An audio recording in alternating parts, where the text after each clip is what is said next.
Luar biasa karena kita punya Allah yang luar biasa. Amin saudara. Saudara, minggu ini atau bulan ini kita akan belajar bersama-sama mengenai pesan Tuhan untuk ketujuh jemaat yang dari kitab Wahyu. Dan saya percaya kalau sepanjang bulan ini kita mau benar-benar membuka hati kita benar-benar mau cek and recheck kehidupan kita, pasti kita akan mendapatkan banyak berkat. Yang percaya katakan amin. Dan hari ini saudara, kita akan belajar bersama-sama dari Wahyu pasalnya yang kedua, ayat yang pertama sampai dengan ayat yang ketujuh. Ini kisah atau pesan Tuhan kepada jemaat di Efesus. Ya, dan khotbah hari ini saya beri judul Kasih Mula-Mula. Katakan kasih mula-mula. Mari kita baca bersama-sama Wahyu 2 ayat 1 sampai dengan ayat yang ketujuh. Demikian firman Tuhan. Tuliskanlah kepada malaikat jemaat di Efesus. Inilah firman dari Dia yang memegang ketujuh bintang itu di tangan kanannya dan berjalan di antara ketujuh kaki dian emas. Aku tahu segala pekerjaanmu, baik jeripayahmu maupun ketekunanmu. Aku tahu bahwa engkau tidak dapat sabar terhadap orang-orang jahat, bahwa engkau telah mencobai mereka yang menyebut dirinya rasul, tetapi yang sebenarnya tidak demikian, bahwa engkau telah mendapati mereka pendusta. Dan engkau tetap sabar dan menderita oleh karena namaku, dan engkau tidak mengenal lelah. Namun demikian aku mencela engkau, karena engkau telah meninggalkan kasihmu yang semula. Sebab itu, ingatlah betapa dalamnya engkau telah jatuh, bertobatlah dan lakukanlah lagi apa yang semula engkau lakukan. Jika tidak demikian, aku akan datang kepadamu, dan aku akan mengambil kaki dianmu dari tempatnya, jikalau engkau tidak bertobat. Tetapi ini yang ada padamu, yaitu engkau membenci segala perbuatan pengikut-pengikut Nikolaus, yang juga kubenci. Siapa bertelinga, hendaklah ia mendengarkan apa yang dikatakan Roh kepada jemaat-jemaat. Barang siapa menang, dia akan kuberi makan dari pohon kehidupan yang ada di Taman Firdaus Allah. Pertanyaannya saudara, berapa banyak saudara mau menang dalam hidup ini, setia sampai akhir, mengiring Tuhan Yesus? Lambaikan tanganmu tinggi-tinggi. Berikan tepuk tangan yang terbaik buat Allah kita. Saudara dikasih Tuhan, kalau kita belajar mengenai jemaat Efesus di kitab Wahyu ini saudara, ya, kota Efesus itu adalah sebuah kota yang sangat penting di Asia Kecil. Ya, kalau sekarang itu Efesus itu disebut Turki, saudara. Tadi pagi saya bertanya, kalau kita mendengar kata Turki, apa yang pertama-tama muncul dalam pikiran saudara? Dalam benak saudara apa yang muncul? Turki. Kebab. Karena suka makan. Dan ini jam lapar kayaknya ya. Jadi yang terlintas itu kebab. Ada lagi, kalau berpikir tentang Turki itu apa yang ada saudara? Tadi pagi ada yang ngomong balon udara. Loh kok bisa Pak? Ya, karena di Turki ada kota yang namanya Kapadokia. Kalau berbicara tentang Kapadokia, apa yang terlintas dalam pikiran saudara? Halo? Layangan putus Pak. Yang ketawa tahu ya, layangan putus. Layangan putus ya apa? Ini memang musim layangan. Ingat toh layangan putus? Ingat, it's my dream. It's my dream, Mas. Malah kau pergi dengan wanita lain. Saudara, itu Kapadokia. Tapi saya nggak akan bahas Kapadokia. Itu hanya intermezzo supaya saudara tidak ngantuk. Ya, saudara, kota Efesus ini adalah kota yang luar biasa. Tapi di tengah-tengah kota yang luar biasa ini saudara, ya, kota Efesus itu juga merupakan pusat perdagangan dan budaya. Dan di kota itu ada kuil Artemis, ya, salah satu dari 7 keajaiban dunia kuno. Sehingga kota itu penuh dengan pengaruh penyembahan berhala dan okultisme. Saudara, ketika saya mempersiapkan firman ini saudara, saya membandingkan, ternyata kita tinggal di sebuah kota yang namanya kota Solo ini, kalau saya perhatikan 11-12 loh sama kota Efesus. Kenapa saudara? Saudara lihat di kota ini, pertumbuhan gereja luar biasa. Amin. Gereja-gereja besar banyak. Bahkan kalau kita data di daerah Banjarsari saja, ada hampir 5 gereja besar. Lebih loh saudara. Artinya apa? Kota Solo ini adalah kota yang luar biasa kekristenannya. Tetapi saudara, kalau kita perhatikan di tengah-tengah kota yang luar biasa di mana kita tinggal ini, di sekitar kita penyembahan berhala dan okultisme itu juga banyak. Saudara mau tahu, saudara agak ke utara sedikit, Masaran, Sragen dan sekitarnya itu daerah okultisme. Karanganyar ke timur itu juga banyak. Loh kok Bapak tahu? Pengalaman ya Pak? Pernah saudara, dulu. Ya. Jadi penyembahan berhalanya begitu kuat. Dan kalau kita perhatikan di sini saudara, tadi kita baca, walaupun di tengah-tengah kondisi kota yang bercampur dengan penyembahan berhala yang kuat, Tuhan itu memuji jemaat di Efesus. Apa yang Tuhan puji dari jemaat yang di Efesus ini? Coba kita lihat Wahyu 2 ayatnya yang kedua sampai 3, kemudian ayatnya yang ke-6. Yang pertama, apa yang Tuhan puji kepada jemaat Efesus? Yang pertama, mereka itu adalah jemaat yang tekun dan rajin dalam pekerjaan Tuhan. Aku tahu segala pekerjaanmu, baik jerih payahmu maupun ketekunanmu. Jadi jemaat ini sama Tuhan dipuji karena mereka adalah jemaat yang tekun, jemaat yang rajin, jemaat yang luar biasa. Ya, ketekunannya luar biasa.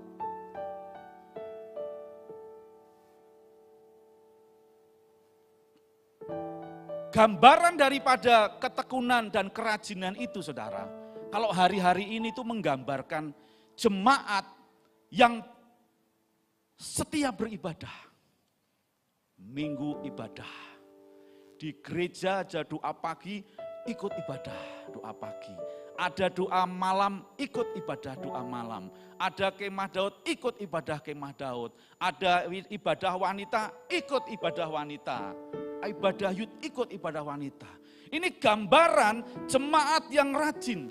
Bahkan mereka terlibat di dalam pelayanan pekerjaan Tuhan. Ada yang mengambil bagian jadi usher, kolektan, pemain musik, worshiper, apalagi saudara, pendoa. Ya, mereka aktif, mereka rajin, mereka itu tekun, itu yang dipuji oleh Tuhan. Lalu yang kedua, apa yang dipuji oleh Tuhan mengenai jemaat di Efesus? Kita lihat ayat selanjutnya. Aku tahu bahwa engkau tidak dapat sabar terhadap orang-orang jahat, bahwa engkau telah mencobai mereka yang menyebut dirinya rasul, tetapi yang sebenarnya tidak demikian, bahwa engkau telah mendapati mereka pendusta. Artinya saudara, Tuhan memuji bahwa jemaat ini adalah jemaat yang tidak mentolerisasi pengajaran sesat. Pengajaran yang tidak benar. Sekalipun ada seorang rasul yang datang mengaku dia utusannya Tuhan, tapi jemaat ini tahu kalau rasul itu adalah rasul yang palsu. Kenapa? Ajarannya salah. Dan jemaat ini tahu, begitu melihat ada ajaran yang salah, ajaran yang sesat, mereka itu tidak mau mengikuti ajaran itu. Itu dipuji oleh Tuhan. Jadi mereka benar-benar mengikut Tuhan dengan sungguh-sungguh. Tidak mau terkamiri oleh pengajaran-pengajaran yang lain. Lalu yang ketiga, apa yang Tuhan puji mengenai jemaat di Efesus? Kita lihat ayatnya yang ke-6. Tetapi ini yang ada padamu, yaitu engkau membenci segala perbuatan pengikut-pengikut Nikolaus yang juga ku benci. Yang ketiga, Tuhan memuji bahwa jemaat Efesus itu menolak ajaran sesat dari Nikolaus atau pengikut-pengikut Nikolaus. Apa sih sebenarnya yang diajarkan oleh pengikut-pengikut Nikolaus ini saudara? Yaitu doktrin yang membenarkan sebuah kompromi dengan dunia dan hidup dalam dosa. Jadi mereka mengizinkan, kamu Kristen enggak apa-apa, kamu beribadah kepada Yesus enggak apa-apa, kamu ke gereja enggak apa-apa. Tetapi pengajaran ini mengatakan, kamu kalau membutuhkan sesuatu, kamu bisa loh datang ke kuil menyembah yang lain. Jadi mencampur adukan ajaran Tuhan dengan ajaran yang lain. Dan jemaat di Efesus ini menolak ajaran itu. Ajaran yang katanya tetap Kristen tapi juga masih mempersembahkan sesuatu kepada berhala. Mereka menentang itu dan mereka tidak mau mengikutinya. Kenapa? Karena Tuhan membenci daripada perbuatan pengikut-pengikut Nikolaus. Ya, Tuhan membenci sehingga Tuhan memberikan pujian. Jemaat Efesus adalah jemaat yang luar biasa karena menolak ajaran sesat dari Nikolaus. Kemudian yang keempat, apa yang dipuji oleh Tuhan? Coba kita kembali ke ayatnya yang ketiga. Dan engkau tetap sabar dan menderita oleh karena namaku, dan engkau tidak mengenal lelah. Yang keempat, Tuhan memuji jemaat Efesus, jemaat yang sabar, jemaat yang rela menderita karena nama Yesus. Amin. Ketika dianiaya, tidak membalas, tetap berpegang kepada kebenaran. Ketika dipojokkan, ketika dipepet, ketika ditekan, mereka tetap tidak meninggalkan Yesus. Mereka tetap sabar walaupun kondisinya tidak baik-baik saja. Karena mereka berkata, sekali Yesus tetap Yesus. Apapun yang terjadi, tekanan boleh datang, aniaya boleh datang, mereka tetap mengikut Yesus. Ini orang-orang yang luar biasa. Jemaat yang luar biasa. Kalau boleh dikatakan mereka ini jemaat yang militan. Kalau di dunia sana, di luar sana, orang itu kompromi. Orang pengen berkat tapi harus kompromi. Harus menggadaikan Yesus untuk mendapatkan berkat. Tetapi orang-orang di Efesus ini, jemaat Efesus ini tetap dia rela menderita. Karena nama Yesus. Ini jemaat yang luar biasa. Jadi jemaat Efesus sebenarnya adalah jemaat yang berpegang pada ajaran yang benar. Jemaat yang bisa membedakan mana yang menjadi kehendak Tuhan, mana yang bukan. Mereka punya ketajaman rohani yang luar biasa. Ya, sehingga mereka tuh dalam kehidupannya membuat hati Tuhan memberikan pujian. Tapi saudara, di tengah-tengah pujian yang luar biasa kepada jemaat Efesus ini, ternyata Tuhan itu memberikan sebuah peringatan yang sangat keras. Apa peringatannya? Coba lihat ayatnya yang keempat sampai dengan yang kelima. Namun demikian, aku mencela engkau karena engkau telah meninggalkan kasihmu yang semula. Sebab itu ingatlah betapa dalamnya engkau telah jatuh. Bertobatlah dan lakukanlah lagi apa yang semula engkau lakukan. Jika tidak demikian, aku akan datang kepadamu dan aku akan mengambil kaki dianmu dari tempatnya jikalau engkau tidak bertobat. Di tengah-tengah pujian yang luar biasa, jemaat is the best. Tetapi ada sebuah peringatan Tuhan. Hei engkau jemaat Efesus, aku melihat dan mencela engkau. Engkau sudah jatuh sangat dalam. Kenapa? Karena engkau sudah meninggalkan kasih yang semula. Saudara, kalau kita membahas tentang meninggalkan, kira-kira itu dalam keadaan sadar atau tidak, saudara? Halo? Namanya meninggalkan adalah perbuatan, kata, kerja kan? Artinya sadar. bukan kehilangan loh saudara. Firman Tuhan berkata, engkau bukan kehilangan kasih mula-mula. Kalau kehilangan itu artinya bisa sadar, bisa enggak. Tapi yang namanya meninggalkan itu dengan kesadaran, engkau meninggalkan sesuatu itu. Engkau meninggalkan kasih mula-mula itu. Sebagai contohnya seperti ini. Saya ini punya dompet. Kira-kira kalau yang namanya hilang, ya, kehilangan.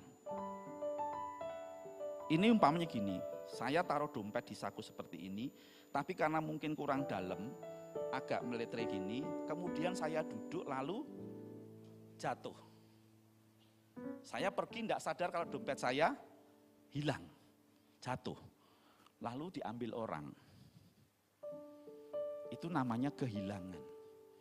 Tapi yang namanya meninggalkan, ini sengaja saya taruh di sini, saya tinggal pergi. Ketika saya kembali, hilang, itu beda. Betul nggak saudara? Ini sadar saya lakukan. Demikian juga dengan perumpamaan ini saudara, perkataan Tuhan ini. Ya, engkau telah meninggalkan kasihmu yang semula. Kata meninggalkan kasih yang semula dalam bahasa aslinya saudara, itu menggunakan kata apekas. Ya, yang berarti kamu telah meninggalkan atau kamu telah melepaskan. Jadi ada unsur kesengajaan yang dilakukan oleh jemaat Efesus. Walaupun mereka dikatakan tadi apa? Rajin, tekun, engkau jemaat yang luar biasa. Tetapi Tuhan berkata, memberikan sebuah warning. Dikatakan, namun engkau telah jatuh sangat dalam karena engkau meninggalkan kasihmu yang semula. Apa itu kasih yang semula? Kasih yang semula itu artinya kasih yang pertama. Ya, kasih yang dimiliki oleh jemaat Efesus pada waktu awal pelayanan mereka. Yang digambarkan sebagai kasih yang penuh semangat, kasih yang bergairah, kasih yang mendalam kepada Tuhan Yesus. Artinya kasih yang luar biasa, kasih yang menggebu-gebu. Saya mau tanya, berapa banyak kita pernah jatuh cinta? Halo, Bapak Ibu, mana Bapak Ibu? Ya, kalau Bapak jatuh cinta sama Ibu, apa yang kau pikirkan Pak? Awal dulu kau jatuh cinta. Yang ada dalam pikiranmu apa Pak? Wajahnya, betul nggak? Pengen ketemu terus. Ya toh, pengen berjumpa terus. Sekarang itu masih ada enggak dalam keluargamu? Atau kalau ketemu,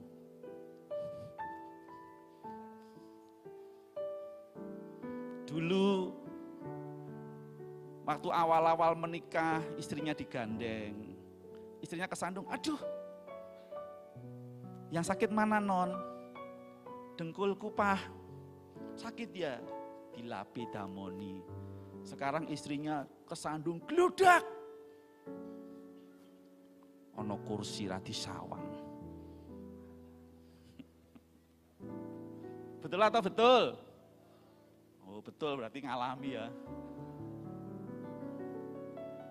Tapi yang namanya orang jatuh cinta, kira-kira baru mendengarkan suaranya. Halo. Di hati sudah mak celes, sampai raduyan mangan, rapengin dolan, neng omah bingung, mong kudu weruh. Loh itu loh saudara, itu gambaran ketika jemaat Efesus mula-mula jatuh cinta sama Tuhan, yang ada dalam pikiran mereka, bagaimana bisa dekat dengan Tuhan senantiasa, ada gairah kepada Tuhan. Ada kerinduan untuk selalu bersekutu dengan Tuhan. mereka masih beribadah, mereka masih beraktivitas pekerjaan Tuhan, mereka masih melayani, mereka masih datang dalam pertemuan-pertemuan ibadah. Tapi dikatakan mereka kehilangan kasih yang mula-mula. Ciri orang yang kehilangan kasih yang semula. Yang pertama, nanti cek and recheck ya. Saya tidak mau menunjuk, saya juga akan menunjuk diri saya sendiri. Apakah ciri-ciri ini ada dalam hidup saya? Ya kalau ada, bertobat saudara. Yang pertama, ciri orang yang kehilangan kasih yang semula. Pelayanan jadi rutinitas tanpa hubungan pribadi dengan Tuhan. Dulu kalau mau melayani, jadwal hari Minggu ya, itu Senin udah diberitahu jadwalnya. Persiapannya yang WL, ambil gitar, genjreng-genjreng. Tuhan, sok minggu lagunya apa ya Tuhan? Tuhan, kasih ono lagu toh Tuhan. Kasih ono tema lagunya apa Tuhan? Berdoa, berpuasa, mencari Tuhan, kehendak Tuhan. Sekarang, karena sudah sering melayani, sok minggu tugas ya, beres. Yang dipakai lagu yang baru hit. Betul enggak? WL halo. Lagu yang baru hit, yang sering didengar, dinyanyikan. Pernah enggak sekarang ini kita masih duduk diam? Jreng. Mencari apa yang menjadi mau Tuhan. Jadi pelayanan jadi sebuah rutinitas. Fokusnya hanya kepada tugas, bukan kepada Tuhan. Yang penting aku menyelesaikan tugas, selesai, besok tugas lagi, selesai, seperti itu. Yang kedua, cirinya. Ibadah menjadi kewajiban, bukan kerinduan.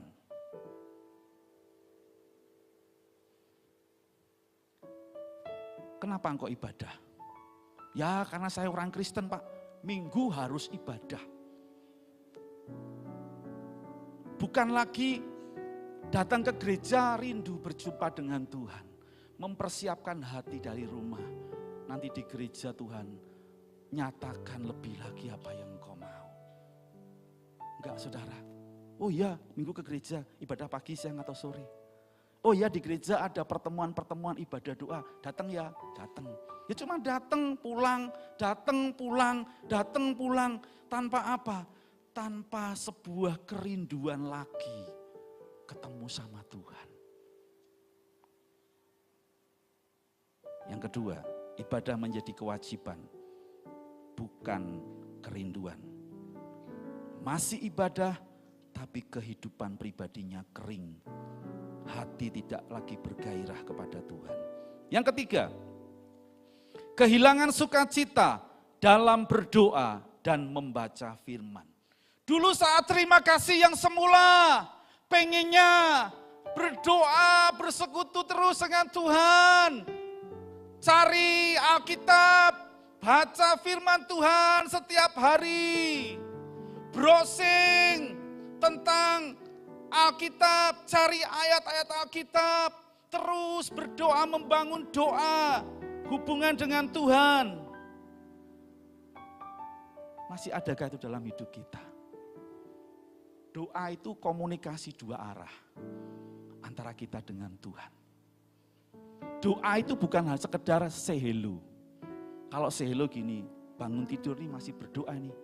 Terima kasih Tuhan buat pagi ini. Berkati kami sepanjang hari ini. Haleluya, amin. Jam 7 doa makan. Terima kasih buat berkat-Mu, berkati makanan ini. Jam 12 ketemu Tuhan lagi. Kelihatannya berdoa, doa makan siang. Malam doa makan malam. Mau tidur, doa tidur. Tapi cuman say hello, enggak ada lagi apa? Sukacita dalam persekutuan dalam doa dengan Tuhan. Boro-boro baca firman saudara. Baca firmannya kalau hari Minggu, itu pun pakai LED di depan.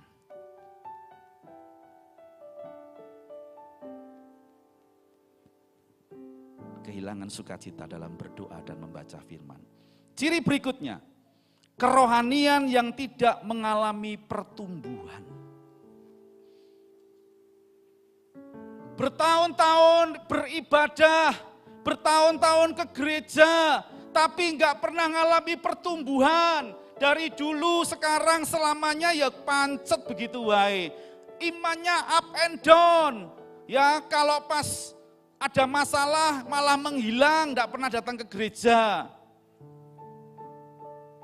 Kalau pas seneng muncul di gereja, tapi ya begitu, enggak ada pertumbuhan rohani. Imannya enggak bertumbuh. Ya. Imannya datar, enggak lagi haus dan lapar akan kebenaran. Enggak ada pertumbuhan. Cek loh saudara. Makanya banyak orang pindah ke sana kemari. Karena kenapa saudara? Karena merasa di sini kok enggak enak, cari sana. Sana kok ya enggak enak ya, cari sana. Sana ya enggak enak. Itu muter tuh saudara. Masalahnya itu bukan di tempat-tempat itu. Masalahnya itu dalam diri kita. Karena kita enggak mau bertumbuh. Tapi kalau kita mau bertumbuh, saya percaya dimanapun Tuhan tempatkan, kita bisa bertumbuh. Amin. Yang kelima, ciri berikutnya. Lebih mengutamakan kesibukan dunia daripada Tuhan. Ketika dulu mendapatkan kasih yang semula, rajin beribadah, rajin bersekutu, sekarang tidak pernah muncul. Kalau ditanya, loh kamu kok jarang ke gereja? Iya Pak, tokoku sedang rame Pak. Kalau minggu rame banget, tidak bisa ditinggal. Iya Pak, anakku masih kecil, belum bisa ditinggal. Nanti kalau anakku sudah berumur kira-kira sekian bulan Pak, aku pasti ke gereja. Dulu nangis-nangis minta Tuhan berkati aku seorang anak, begitu diberikan, lupa sama Tuhan. Kamu kenapa enggak ke gereja? Iya Pak, ini kan musimnya Agustusan Pak. Di rumah tuh banyak lomba-lomba Pak. Ada lomba gerak jalan, lomba makan kerupuk, lomba lari pakai karung, lomba kelereng Pak. Itu dari minggu pertama, minggu kedua, minggu ketiga, minggu keempat, minggu kelima ada terus Pak. Jadi saya ikut. Mulai meninggalkan Tuhan. Di sini enggak ada saudara. Di kutub utara dan gua-gua yang paling dalam. Mulai meninggalkan. Yang dulu punya hobi, ketika terima kasih yang daripada Tuhan, hobinya ditinggalkan. Sekarang karena dia meninggalkan kasih yang semula, kembali menekuni hobinya. Yang mancing gak peduli itu hari Minggu, itu hari apa, sing penting mancing. Yang touring, penting touring. Yang hiking, yang penting hiking. Meninggalkan Tuhan. Ya, mulai lebih mengutamakan kesibukan dunia daripada Tuhan. Tuhan bukan lagi sebagai prioritas. Yang berikutnya, tidak lagi peka terhadap dosa. Dulu ketika terima kasih yang semula sama Tuhan ditegur sedikit, nak, kui dosa ya, oh ya Tuhan minta ampun. Tidak jadi berbuat dosa. Mau berbuat dosa, jangan ya nak, balik. Karena sudah kehilangan kasih, meninggalkan kasih yang semula. Ditegur, pura-pura enggak denger. Nak, itu dosa loh. Ah Tuhan, cuman sidik weh. Cuman sedikit saja Tuhan. Boleh ya? Mulai ya. Jadi menganggap dosa sesuatu yang biasa. Enggak apa ya namanya ya, enggak ada rasa sungkan sama sekali sama Tuhan. Dulu sebelum bertobat, kemudian bertobat, terima Tuhan. Ya, rokok ditinggalkan, minuman keras ditinggalkan, judi ditinggalkan. Tapi sekarang kebalik, ketika mulai meninggalkan kasih yang semula, ditawari rokok. Rokok Mas, oh iya. Satu Tuhan, Jesuke minum Mas, ngombe meneh saudara. Puak meneh. Saudara, mulai hidupnya ya seperti itu. Jadi hatinya mulai mengeras, tidak mudah untuk ditegur oleh Roh Kudus. Yang ketujuh, Ciri yang ketujuh, hubungan dengan sesama mulai dingin dan egois. Artinya apa? Kasihnya terhadap orang lain mulai memudar. Kalau dulu engkau disakiti, firman Tuhan berkata, ampuni. Engkau cepat-cepat mengampuni. Dulu ketika engkau diperlakukan orang tidak baik, Tuhan ngomong jangan marah, kasihono. Ya, dulu bisa. Ya Tuhan, aku enggak marah. Sekarang sumbu pendek, senggol bacok. Awas ya. Loh Tuhan, berkali-kali ya Tuhan. Gitu terus. Aku ki wis ngalah loh Tuhan. Mulai. Karena sudah meninggalkan kasih yang semula. Jadi cepat marah, mudah kecewa. Sudah dijadwal, terus diganti orang lain, kecewa. Ngambek, enggak ke gereja. Saudara, mari perhatikan hidup kita, ya. Jangan jadi orang yang egois. Kemudian juga lebih apa? Orang yang kehilangan kasih itu akan cepat untuk menghakimi orang lain. Kalau dulu ada temannya mau jatuh, diberitahu, ojo lu, ndak baik lo gitu, ojo lu, digeret. Sekarang tahu temannya mau masuk jurang, nek perlu wis ben mlebu jurang, malah disyukur-syukur ke. Sini nggak ada saudara, di luar kota banyak, ya. Jadi itu saudara, ada sebuah ilustrasi bagus banget seperti ini. Ada sebuah cerita. Suatu hari ada kecelakaan kereta api, ada sepeda motor ditabrak kereta api. Karena apa?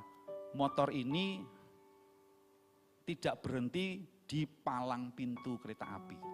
Jadi ada jalan, ada kereta api lewat, kan kereta api nggak mungkin ngerem saudara. Ini motor nerabas dan terjadi kecelakaan. Dan setelah terjadi kecelakaan itu, yang dijadikan tersangka karena lalai adalah penjaga pintu kereta api. Di dalam sebuah persidangan, hakim bertanya kepada penjaga pintu. Penjaga pintu, kenapa bisa terjadi kecelakaan? Kamu di mana pada waktu itu? Kamu tahu enggak ada kereta mau lewat? Tahu Pak Hakim. Terus pintunya sudah kamu tutup belum? Dia langsung ngomong gini, belum Pak Hakim. Loh kok belum? Iya, karena memang enggak ada pintunya. Oke, kalau gitu kamu enggak salah. Berikutnya saudara, ditanya lagi. Lalu SOP-nya kalau enggak ada pintu palang kereta api gimana? Gini Pak, pada waktu itu kan malam hari, kemudian hujan dan ada anginnya Pak. Saya sudah cekatan, saya sesuai SOP, saya ambil lentera saya karena ada kereta mau lewat, saya nyalakan lentera, kemudian saya berdiri di tengah jalan Pak. Saya berdiri, lentera saya angkat, lalu saya goyang-goyangkan gini Pak. Supaya apa? Supaya kalau dari depan sana ada motor atau mobil yang mau ke sini karena tahu ada lentera, dia akan ngerem dan dia tahu bahwa ada kereta api yang akan lewat. Dia dengan semangatnya terus begini-begini saudara. Tiba-tiba ada motor tetap kenceng. Brak! Tabrak kereta api. Loh, berarti kamu sudah melakukan sesuai SOP. Sudah Pak, itu motornya aja yang ngeyel. Oke, kalau gitu kamu bebas. Kesalahan ada pada pengendara sepeda motor, kasus ditutup. Kemudian orang ini pulang dengan temannya. Di tengah jalan, temannya tanya sama penjaga palangnya. Bro, kamu pada saat mengangkat lentera tadi ditanya Pak Hakim, kamu kok menjawabnya kok agak pucet. Kok kamu perhatikan rodok ngeredek, kenapa? Gini loh, itu lentera sudah tak goyang-goyangkan gini. Tapi kamu tahu enggak, apinya mati. Padha wae to saudara. Lah apine mati mbok digoyang-goyangke sampai ya enggak ada orang yang tahu. Lah terus kamu pucetnya kenapa? Aku takut Kalau hakimnya tanya, lah api di lentera nyala atau enggak? Lah kalau kedapatan itu mati, ya aku mesti dihukum. Saudara, itu gambaran dari orang Kristen yang kehilangan kasih yang semula. Dalam hidupnya sudah enggak ada lagi api gairah kepada Tuhan, tapi dia masih sibuk. Dia masih beraktivitas rohani. Ketika ada orang datang minta pendapatnya, minta arahannya, masih bisa memberikan arahan. Tapi bukan berdasarkan pengurapan Tuhan, tapi berdasarkan pengalaman.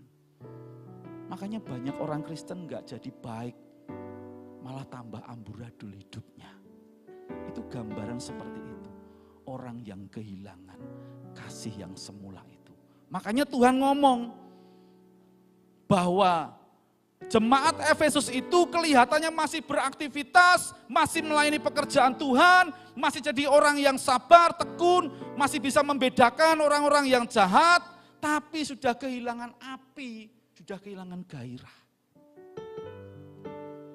Bagaimana dengan kita saudara hari-hari ini? Apakah kasih mula-mula itu masih ada pada kita? Atau tanpa sadar sebenarnya kita juga sudah meninggalkan kasih yang semula itu. Lalu bagaimana kita bisa dikembalikan atau dipulihkan agar memiliki kasih yang semula? Ya, di ayatnya yang kelima dikatakan, ingatlah betapa dalamnya engkau telah jatuh, bertobatlah dan lakukanlah lagi apa yang semula engkau lakukan. Jadi langkah bagaimana kita bisa kembali kepada kasih yang semula. Yang pertama, ingat kembali kasih mula-mula yang sudah pernah engkau terima. Perasaan cinta, perasaan gairah itu kita minta sama Tuhan. Biar itu tetap ada dalam hidup kita. Lalu yang kedua saudara, dikatakan bertobat dengan sungguh-sungguh. Datang kepada Tuhan. Tuhan, aku sekarang hanya orang Kristen yang beraktivitas. Aku hamba Tuhan yang melayani pekerjaan-Mu dengan kemampuanku sendiri. Aku enggak ada lagi saat-saat intim dengan-Mu. Aku mau kembali mengadakan keintiman dengan Tuhan. Ya. Lalu saudara, yang ketiga, kembali ke dasar kehidupan rohani kita. Mari bangun kembali kehidupan doa, pujian penyembahan, dan firman secara pribadi. Saya percaya kalau hal-hal ini kita lakukan, maka hidup kita akan dipenuhi gairah kepada Tuhan. Amin. Mari tutup Alkitab saudara. Saya undang pemain musik, pemimpin pujian, worshiper bisa naik ke atas mimbar. Closing statement. Kasih yang semula adalah bagaimana kita memiliki hubungan yang intim dengan Tuhan dan bukan hanya sebuah aktivitas